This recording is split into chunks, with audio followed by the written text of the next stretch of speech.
नमस्कार दोस्तों, Shete home clinic के इस चैनल में आपका स्वागत है।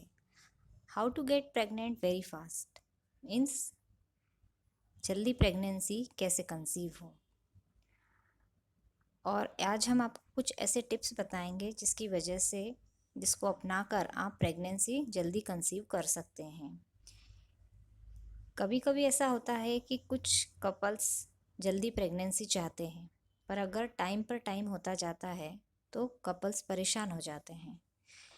तो आप छोटी छोटी बातों का ध्यान रखिए और कुछ स्टेप्स फॉलो कीजिए, तो आप भी इन समस्याओं से जल्दी छुटकारा पा सकते हैं। आजकल आईवीएफ बहुत ज़्यादा हो रहा है, तो कोशिश करें कि पहले आप जो हम आपको टिप्स बता रहे हैं वो सारी टिप्स अपनाएं, सारे जो टेस्ट हैं वो करें कंप्लीट। और उसके बाद अगर आपको कोई प्रॉब्लम लगती है तो उसका ट्रीटमेंट लें। कोशिश यही करें कि आईवीएफ बहुत रेयर कंडीशन में करें, नेचुरल प्रेगनेंसी कंसीव करने की कोशिश करें। इसमें सबसे पहले ये देखना चाहिए किसी भी कपल्स को कि इसमें सब एज फैक्टर जो होता है वो सबसे ज़्यादा प्रॉब्लम देता है। इसलिए शादी के बाद ज़्यादा टाइम न लेते हुए जल्दी कंसीव करने की कोशिश करें, क्योंकि ज़्यादा एज भी प्रॉब्लम हो सकती है। दूसरा होता है गर्भपात, मिसकैरेज। अगर पहले से ही मिसकैरेज हुआ है पहले फर्स्ट टाइम पर, तो कंसीव करने जब अपन सेकंड टाइम जब आप कंसीव करते हैं तो आप पहले अपने डॉक्टर से मिल लें, क्योंकि अगर मिसकैरेज पहले से हो जाता है तो कम से कम 3 महीने आपको गैप रखना पड़ेगा। उसके बाद ही आप डॉक्टर की एडवाइस से फिर कंसीव कीजिए। तीसरा रीज़न देखा गया है ओबेसिटी का। प्रेगनेंसी को ट्राई करने के पहले आपके बॉडी वेट को भी देखो आप, क्योंकि ओबेसिटी भी इसका एक कारण होता है। जल्दी प्रेग्नेंट अगर महिला नहीं हो रही है तो उसका कारण मोटापा भी होता है। तो आपका अगर बीएमआई रेंज जो होती है, नॉर्मल रेंज 18 से 23 के बीच होती है, तो आपका वेट हाइट के हिसाब से सही है। लेकिन अगर किसी लेडी का वेट बीएमआई 25 या 30 से ज़्यादा है, 25-30 के बीच या इससे भी ज़्यादा है, तो वो ओबेसिटी की प्रॉब्लम से पीड़ित है। तो प्रेगनेंसी प्लानिंग करते वक्त इस चीज़ को भी आप ध्यान रखिए, क्योंकि ये भी उसमें दिक्कत दे सकता है। उसके बाद फोलिक एसिड का भी ध्यान रखिए, क्योंकि फोलिक एसिड की कमी से भी प्रेगनेंसी होने में प्रॉब्लम होती है। बच्चे के ब्रेन एंड स्पाइन के डेवलपमेंट के लिए बहुत ज़रूरी होता है फोलिक एसिड, और ये डेवलपमेंट शुरू के 4-5 वीक में ही हो जाता है। कभी कभी तो आपको ये पता भी नहीं लगता है कि आप प्रेग्नेंट हैं।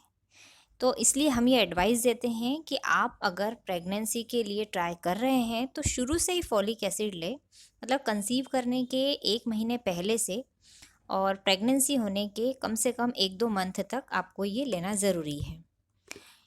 और इसके अलावा कई टेस्ट होते हैं। उसके बाद अगर आप प्रेगनेंसी के लिए प्लान करते हैं तो आप एक बार अपने गायनेकोलॉजिस्ट से ज़रूर विज़िट करें, जिससे वो आपका एक बेसिक टेस्ट करवा सके। एक जो रूटीन चेकअप होता है वो कर लेंगी वो, और साथ में जो आपके टेस्ट होते हैं, जैसे कि कई टेस्ट होते हैं उसमें फॉलिपियन ट्यूब को ब्लॉकेज करने होती है, जो उसके लिए एचएसजी टेस्ट होता है। उसमें देखा जाता है कि फेलोपियन ट्यूब ब्लॉकेज तो नहीं है, तो ये टेस्ट होता है। दूसरा एक होता है एग की क्वालिटी के लिए भी देखा जाता है कि आपकी एग की क्वालिटी कैसी है, ओवुलेशन कैसा है। और इसके अलावा मेल का टेस्ट किया जाता है, फीमेल में ये सारे टेस्ट होते हैं। और जो पुरुष होते हैं उनके लिए सीमन एनालिसिस होता है, उसमें भी देखा जाता है। उसमें स्पर्म काउंट है, वाइटलिटी है, और ये सब चीज़ें स्पर्म की देखी जाती है। तो ये बेसिक टेस्ट होते हैं जो आपको कराना ज़रूरी होते हैं। वाइफ में अल्ट्रासाउंड करा लीजिए आप, लेडीज़ का अल्ट्रासाउंड करा सकते हैं। उसमें भी ओवरी, यूट्रस, पेल्विक ऑर्गन, इन सब से रिलेटेड जो प्रॉब्लम है वो आ जाती है। हार्मोन्स के टेस्ट होते हैं वो करवाए जाते हैं, और ये सब जो टेस्ट होते हैं इनको करवाना ज़रूरी होता है। उसके अलावा एक ब्लड ग्रुप का टेस्ट भी ज़रूरी होता है कि ब्लड ग्रुप भी जानना ज़रूरी है, क्योंकि अगर आपका ब्लड ग्रुप नेगेटिव है तो भी प्रेगनेंसी में प्रॉब्लम होती है। उसके अलावा LFT है, KFT है, sugar, thyroid, HIV, hepatitis B और सी, ये सारे टेस्ट कराना बहुत ज़्यादा ज़रूरी है। सारी रिपोर्ट्स नॉर्मल है तो आप उसके बाद एक MH टेस्ट करवाइए। MH रिपोर्ट नॉर्मल है तो आपकी ट्यूब अगर खुली है और हस्बैंड की रिपोर्ट भी नॉर्मल है तो आप होम्योपैथिक की मेडिसिन एक आध महीना भी अगर आप अच्छे से इसका ट्रीटमेंट लेते हैं होम्योपैथ में तो आपको आराम मिल सकता है।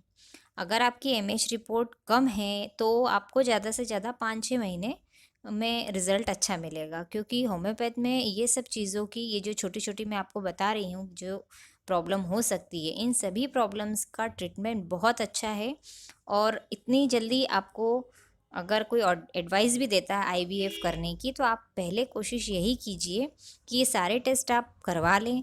इसमें अगर कोई दिक्कत नहीं है तो आप ये होम्योपैथ की दवाई लीजिए। अगर इसमें कोई दिक्कत भी है, इसमें से किसी एक जगह आपको दिक्कत हो रही है, जैसे ओबेसिटी में है, फोलिक एसिड में है, ओवल्यूशन में है, या स्पर्म काउंट का प्रॉब्लम है, तो फिलोपियन ट्यूब का प्रॉब्लम है, तो ये सारे जो प्रॉब्लम है इनको आप ट्रीटमेंट लेकर ठीक कर सकते हैं। होम्योपैथ में बहुत अच्छे ट्रीटमेंट है जिसको आप 1-2 या ज़्यादा से ज़्यादा 4-5 महीने कंटिन्यू अगर आप लेते हैं तो आपकी प्रॉब्लम सॉल्व हो सकती है। इसलिए नेचुरल प्रेगनेंसी आप कंसीव करें और कोशिश करें कि आप IVF से बचें। और इसके अलावा स्ट्रेस फ्री रहिए, क्योंकि स्ट्रेस का प्रॉब्लम हर किसी की लाइफ में होता है, ऐसा नहीं है। और स्ट्रेस भी इसका एक कारण हो सकता है, क्योंकि स्ट्रेस ज़्यादा लेने की वजह से भी प्रेगनेंसी कंसीव करने में परेशानी हो सकती है। तो आप कोशिश कीजिए कि स्ट्रेस फ्री रहिए। साथ में आपको अगर इसमें कुछ और पूछना हो तो आप मुझे कमेंट करके पूछ सकते हैं। आई होप आपको ये वीडियो बहुत अच्छा लगा होगा। अगर अच्छा लगा है तो आप इसे शेयर कीजिए, सब्सक्राइब कीजिए और लाइक कीजिए। इसके साथ में आप अगर होम्योपैथ ट्रीटमेंट लेना चाहते हैं तो आप मुझे व्हाट्सएप पर मैसेज कर सकते हैं।